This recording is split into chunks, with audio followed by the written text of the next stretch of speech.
nak buat macam mana dia hack. Kali ni teruk sangat dia hack saya tu. Sampai tergolek dok saya saudara. Dia nak buat macam mana? Teman-teman, sekarang ni okey balik ya, saudara Azhar Ranggi. Semalam ini Azhar Ranggi, saudara Syahdian. Terima kasih saya bagi peturan surat berjamaah. Saya begini, saya berusaha sebab boleh mungkin. Sebab saya bermula dengan Facebook, saya harus setia dengan teman-teman di Facebook, saya juga harus setia pada teman-teman di Instagram dan teman-teman di TikTok. Saya akan berusaha saudara. Itu masalahnya. Baik saudara, kita teruskan lagi. Saya ingin menyatakan, menyantuni apa yang dikatakan oleh Datuk Lokman Adam semalam, bahawa adanya usaha sekarang ni mereka sedang mengganas ni. Wang ringgit ditabur, macam mana yang saya bercakap dengan saudara ini Ismi semalam. Sampul kertas putih sudah pun berlegar.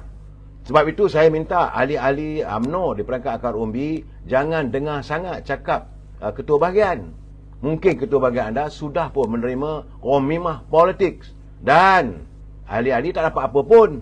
Saudara, kerana masih ramai tak faham sebenarnya. Saya melihat juga bila mereka mengatakan satu esko pemuda. Saya pun heran bagaimana seorang esko pemuda UMNO dia tak faham apa yang dimaksudkan oleh pelayar-pelayar, oleh warga UMNO. Dia bukan kata tidak ada pemilihan. Yang dicadangkan agar jawatan presiden dan timbalan presiden itu tidak ada pemilihan. Yang lain jalan seperti biasa. Ini dia kata tidak ada demokrasi lah, begitu, begini dan sebagainya. Yang dimaksudkan oleh beberapa orang pimpinan bahagian yang mahu melihat kestabilan politik ini adalah jawatan presiden, timbalan presiden tak ditandingi. Saya nak menjelaskan pada saudara, zaman Dr. Mahathir dulu, siapa berani lawan? Lawan saja kena. Macam Dr. Mahathir dan Tengku Razali, kena singkir terus. Baru nampak bayang-bayang nak lawan macam mana Datuk Seri Anwar Ibrahim. Terus masuk jail. Ini keadaan saudara. Dan kita tengok sekarang ni bila orang selepas daripada era Dr. Mahathir, kemudian era Pak Lah, tidak ada pertandingan. Kemudian era Datuk Seri Najib juga tidak ada pertandingan dalam parti kita.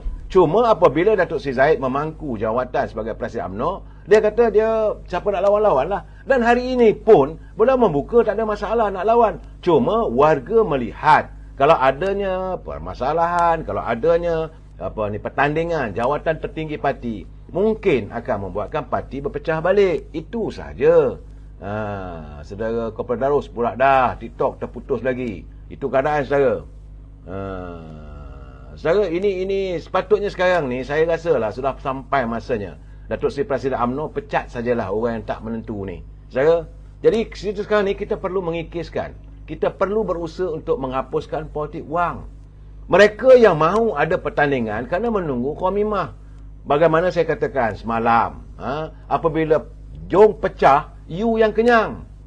Ini bapak-bapak you yang ada di setengah-setengah bahagian tu. Kalau dia jadi ketua bahagian, maka komimah itu datang. Bukan bagi para ahli. Sebab mereka menguasai bahagian. Jadi saya mengharapkan ahli akar umbi mesti bersuara kali ini. Nyatakan pendirian anda. Dan saya dah bercakap, seandainya bukan Datuk Seri Zahid Hamidi, bukan saya nak memuji beliau, tidak. Tetapi terbukti apa yang dilakukan olehnya. Kalau bukan Datuk Zahid jadi Presiden UMNO, waktu itu saudara, dah hilang dah UMNO ni. Dah ruyup semua masuk dalam PBM. Ini keadaannya. Kalau itu keadaannya, saya bagi tahu, mungkin tidak ada kerajaan parti perpaduan kalau Datuk Seri Anwar Ibrahim cuma dapat 82 kursi. Tetapi dengan kuasa Allah SWT, UMNO masih lagi survive. UMNO masih wujud. Jadi bila selepas rakyat buat keputusan dengan 82 kursi untuk Parti Pakatan Harapan, 73 kursi yang diperolehi oleh Perikatan Nasional, Duli Yang Bermulia Seri Paduka Baginda Pertuan Agong menyarankan dengan murni jiwa tuanku supaya bercantumlah anda, takbirlah negara dengan baik. Dan Perikatan Nasional dengan bongkak menolak. Apa choice yang ada lagi? Alhamdulillah, nasib baik adanya UMNO. Nasib baik adanya Datuk Seri Zahid Hamidi yang melihat percaturan ini tak boleh diizinkan. Maka beliau mempertahankan prinsip demokrasi. Jadi orang yang bercakap soal demokrasi ini, demokrasi apa bendanya kalau nak bawa UMNO menyokong Perikatan Nasional? Ini keadaannya. Dan saya lihat kenyataan Dr. Mahathir memang nak memporak-perandakan UMNO. Bila menggambarkan seolah-olah Datuk Seri Anwar Ibrahim ini suatu pemimpin yang lemah. seolah-olah tidak akan berjaya sebagai Perdana Menteri. Ini untuk menghakiskan keyakinan rakyat bahawa Datuk Seri Zahid Hamidi membuat satu keputusan yang salah kerana menyokong Datuk Seri Anwar Ibrahim. Itu matlamatnya kita kena baca, saudara. Dan puak-puak yang masih ada lagi dalam UMNO ini cuba untuk menobatkan satu dua orang. Kononnya boleh jadi presiden. Matlamat lain tak ada. Mereka kalau menang jawatan presiden ini nak bawa masuk UMNO ini menyertai Perikatan Nasional. Ini sekarang sedang berlaku. Saudara, pengkhianat ni mereka dah memang tak berguna sekarang di sini. Tapi saya tak boleh nak kata apalah. Saya tahu yang amat berhormat Datuk Seri Zahid Hamidi, dia orang berlapang dada, dia tak boleh buat keputusan sendirian. Dia kena menanti laporan daripada Biro Disiplin UMNO. Jadi pengurusi Biro Disiplin UMNO, kau buat apa? Sampai bila nak tunggu ni? Ahli akar umbi dah mencengkam ni marah. Akhirnya amarah itulah. Saya bagi tahu saudara, kekalahan UMNO Barisan Nasional bukan hanya kerana pengaruh Perikatan Nasional yang banyak wang dan sebagainya, tapi rakyat juga bosan. Kerana dia bertolong-tolong, orang kata tunggu sekejap, tunggu. Mula-mula kata nak buat pilihan raya, tunggu lagi. Akhirnya rakyat bosan. Dan rakyat juga marah. Macam saya katakan semalam, kita ada kuasa, Perdana Menteri tidak ada berkuasa. Kerana dia jadi puppet lah, jadi patung-patung pada orang-orang tertentu di belakang. Itu keadaannya. Saudara Panglima Perang, dia orang ni buat huru-hara. Lepas tu report ROS. Inilah cara mereka untuk UMNO diharamkan. Saya bersetuju dengan Panglima Perang. Hasrat matlamat mereka untuk mengharamkan UMNO. Sebab itu berlaku huru-hara, gunakan pejabat pendaftar pertubuhan. Sila dengar kenyataan Datuk Seri Anwar Ibrahim. Saya di sini, saya nampak saya agak menyokong Datuk Seri Anwar Ibrahim kerana beliau tidak redha UMNO ini diharamkan. Saya bercakap dengan beliau sendiri, saudara. Dia kata, Kamal, kamu kena ingat, waktu saya tak ada apa-apa jawatan, tapi pimpinan Pakatan Harapan dipimpin Dr. Mahathir waktu itu. Dia orang nak mengharamkan UMNO. I takkan redha untuk melihat UMNO ini parti yang dianggotai oleh mak bapak I. Takkan nak haramkan.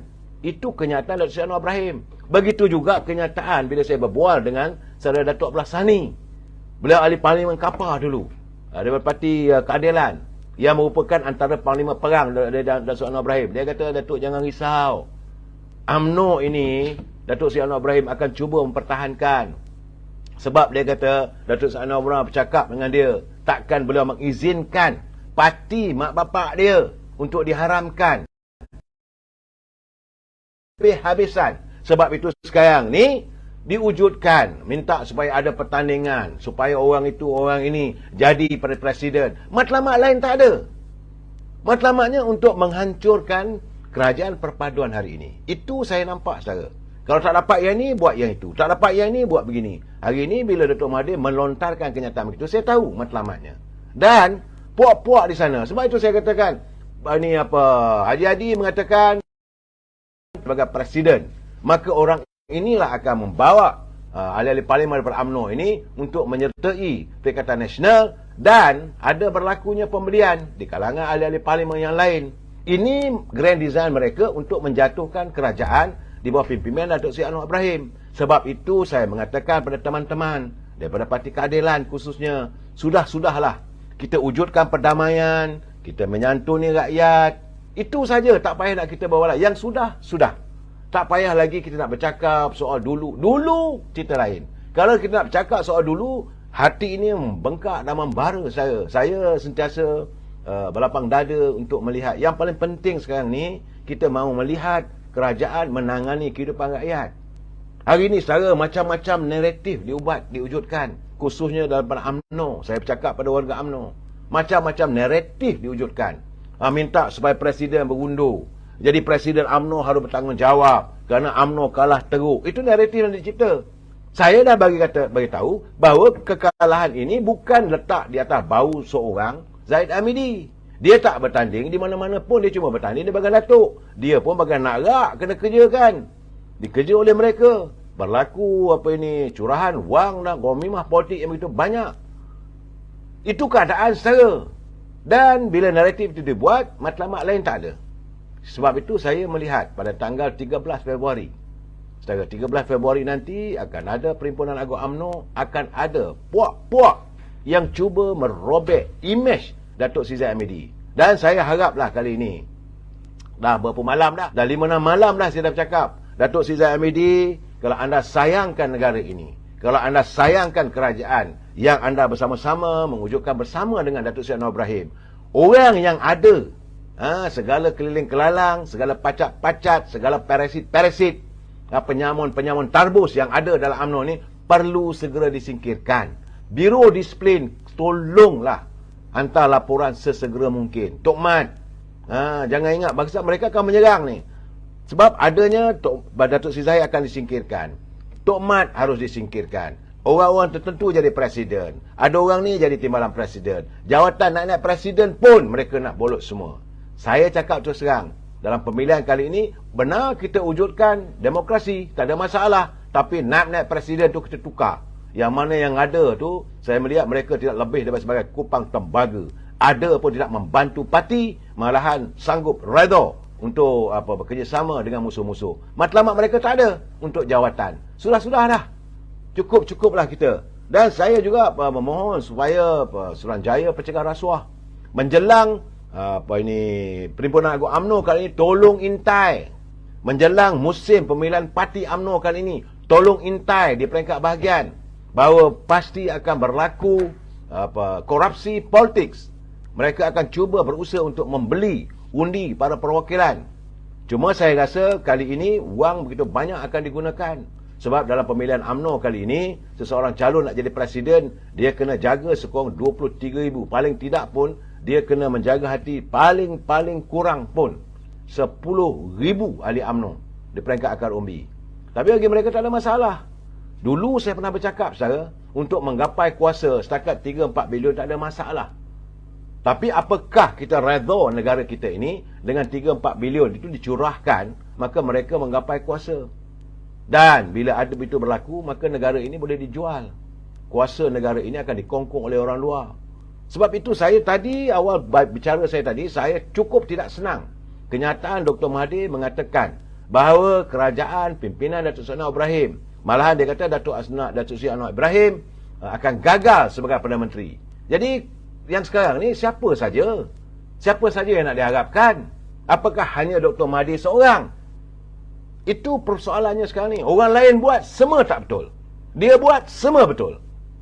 Yang sekarang ni saya tengok dia marah bila melihat populariti Datuk Seri Anwar Ibrahim sedang meningkat. Apabila melihat bahawa keikhlasan Datuk Seri Zahid menangani warga yang terkesan oleh banjir di Kelantan dan di Terengganu, dan populariti sudah meningkat, dia sudah marah. Saudara, siapa ni? Asal Zahid bukan presiden. Ni siapa saudara ni? Zok Safa. Apa masalah anda? Saya nak tanya. Asalkan bukan Zahid sebagai presiden, apakah anda mahu untuk merobohkan Putrajaya? Apakah anda boleh yakin orang lain jadi presiden itu mereka tidak akan menjual pengaruh UMNO ini kepada orang lain? Ini saya cakap terus terang, saudara. Saudara, sebab itu saya tidak berani bercakap secara terus terang. Nyatakan diri anda. Siapa anda? Pakai nama-nama ni, Zelofa lah, itu inilah. Bagi saya, anda adalah orang yang bacul. Berani cakap macam saya. Buat live sendiri. Nyatakan kenapa tak mahu Zahid Hamidi. Kalau anda mengatakan korupsi, mana korupsinya? Kalau anda kata sakau, di mana sakaunya? Perbicaraan akan berjalan bulan Januari, tak lama lagi. Sama-sama kita tunggu. Apa masalahnya? Apa yang kita nak gusarkan, biarlah mahkamah kita ada. Ini tidak. Anda sudah menyemai kebencian. Apabila ada kebencian dalam diri anda, maka anda melihat segala-galanya salah. Sebagaimana Dr. Mahathir sekarang ni, dia melihat Dr. Seri Anwar Ibrahim itu dengan penuh kebencian. Sebab itu, segala-galanya apa Datuk Seri Anwar Ibrahim buat tak betul. Pelantikan Datuk Seri Zahid Hamidi sebagai Timbalan Perdana Menteri lagi tak betul. Dikritik, gunakan pula ada Facebook lah, ada orang ni, ada macam-macam yang membuat telahan bahawa kononnya ada penulis bahawa kononnya kerajaan ini tak boleh bertahan lama. Kononnya kerajaan dia bertahan 22 bulan, 22 tahun. Tapi dia lupa 22 bulan kerajaan baru dipimpin tu ruyup. Rakyat hari ini bukan macam dulu. Rika, cukup-cukuplah, rakyat dah tertipu. Ini masanya kita mau move forward, mau ke hadapan. Dan saya melihat penyantunan, santunan, penyatuan antara Datuk Seri Anwar Ibrahim dengan Datuk Seri Zahid Hamidi ini sesuatu benda yang agak mengembirakan saya. Sebab kedua mereka ini adalah mangsa.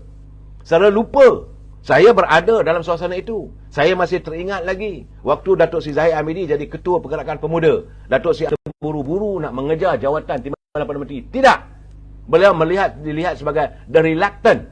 Tetapi kerana melihat kalau bukan dia yang jadi Timbalan Perdana Menteri, maka pentadbiran Datuk Seri Anwar Ibrahim ini akan lebih goyah lagi. Dan akan ada rempuhan mereka untuk merampas kuasa di anjung tingkat 38 UMNO itu. Jadi demi itulah beliau harus menyelamatkan.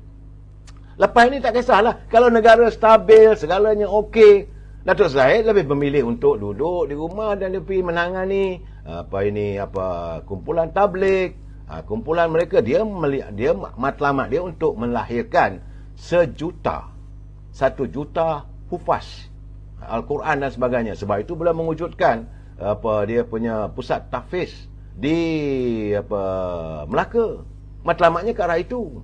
Saya masih ingat lagi kata-katanya. Dia kata, "Mal, hidup dunia ni tak lama, Mal. Tapi kita kena harus berjuang untuk mempertahankan." Dan kenyataan yang paling tersemat dalam diri saya apabila Datuk Seri Zahid mengatakan, "Saya mau menjadikan politik untuk mempertahankan agama kita, untuk menyemarakkan Islam. Saya tidak akan menggunakan agama ini untuk tujuan politik."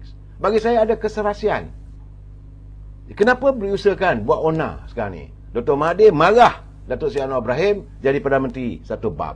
Dr. Mahathir marah kerana Datuk Seri Anwar Ibrahim melantik Zahid Hamidi sebagai Timbalan Perdana Menteri. Dua ini diterjemahkan olehnya. Mulalah mengeluarkan kenyataan macam-macam. Saudara, jangan risau, saudara, musim pilihan raya pemilihan parti sedang berjalan. Saya nak bagi tahu juga teman-teman, warga UMNO khususnya, kita akan menghadapi 2-3 fasa. Fasa Perhimpunan Agung UMNO pada 13 Januari. Kemudian kita akan menghadapi fasa pilihan raya negeri. 6 negeri lagi kita akan menghadapi pilihan raya. Apakah kita nak membiarkan UMNO tu huyup? Saya, lepas itu fasa pemilihan jawatan Presiden Parti. Inilah yang ditunggu-tunggu oleh mereka. Dan saya yakin pilihan raya kali ini juga akan berlaku curahan komimah politik yang begitu besar. Sebab mereka nak tunjuk kekuatannya. Tapi terpulanglah pada warga kita. Ini saya haraplah kita sedar insaf. Negara kita, pimpinan negara hari ini sedang diuji dengan sebegitu berat. Saya kena ingat, saya dah bercakap dulu, sesiapa sahaja yang mengambil alih selepas berlakunya kehancuran ekonomi yang begitu teruk negara kita ini, bukan satu benda yang mudah. Dan saya dah mengingatkan, Datuk Seri Anwar Ibrahim dia bukan memiliki lampu Aladin. Beliau tidak mempunyai tongkat sakti yang boleh dilakukan oleh beliau apabila rakyat bersatu padu. Kita melupakan segala sengketa, kita melupakan segala permasalahan, perbezaan politik.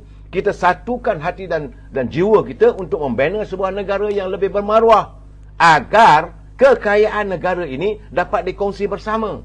Bukan tidak ada ruang, akan ada ruang lagi. Saya yakin negara kita makmur, kita masih punya hasil mahsul negeri masih ada lagi. Saudara Aziz Ali, saya bersetuju dengan pandangan anda. Punca segala-galanya perbalahan sampai hari ini. Umat Melayu terbelah 2-3 kumpulan apa semua. Lain tak ada, Dr. Mahathir. Saya tidak mengalami, saya berada dalam kumpulan itu waktu itu. Daripada perbalahan dia dengan Tengku Razali, perbalahan dia dengan Musa Hitam, perbalahan dia dengan Dr. Seri Anwar Ibrahim, berterusan dengan Pak Lah. Apa tak dikatakan? Akhirnya mengumumkan keluar parti. Bila Pak Lah jatuh, maka Datuk Seri Najib jadi Perdana Menteri, masuk balik. Lepas itu keluar balik. Itulah kerja dia.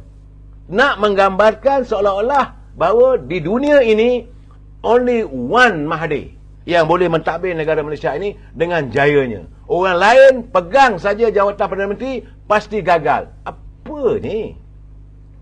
Apa yang ada tersirat di hatinya? Sebab itu saya katakan saya tak mau membelasah dia. Tapi bila dia buat kenyataan hari ini mengatakan Datuk Seri Anwar Ibrahim ini akan gagal, saya merasakan ada agenda yang cuba dilakukan. Sebab itu malam tadi Datuk Lokman Adam begitu hebat memperkatakan bagaimana Ghamimah akan berlaku, bagaimana ahli-ahli warga UMNO sedang diuji.